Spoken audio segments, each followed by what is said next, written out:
Кунгырок соңги бар жараңглайды, Болали кортимдан сүйкен қарайды. Yolaklarda izimiz koladı, hayrendi maktabim. Keçegine birinci kadam edi, kulimizde orzu ve daftar edi. Sinflarda kulgular jaranglardı, bugün ise hammasi xotira buldi. Derazada bahorlar qolib ketdi, yozilmagan orzular yodimga etdi. Ustozlarim bergan har bir nasihat hayotimga bo'ladi eng katta quvvat. Vaqt o'char ekan bilmay qoldik, katta bo'lib ketganimizni angladik. Endi yangi yo'llar chorlaydi bizni, lekin unutmaymiz bu go'zal izni. Hayr maktabim, sen qalbimdasan, orzularim boshlangan manzilsan. Yillar o'tsa ham eslayman seni, bolaligim yashaydi sen bilan meni.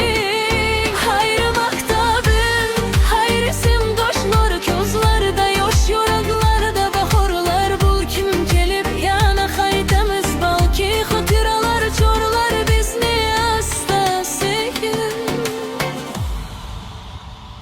Oxirgi dars, oxirgi qo'ng'iroq, har bir burchak biz uchun azizoq. Partalarda orzular qoldi jim, kechagi bo'lar bugun katta inson. Kimdir shifokor, kimdir cho'pchi, kimdir sahnada yulduz bo'luvchi. Lekin qayga ketmaylik bir kuni, maktab qolar qalbimizning tubida.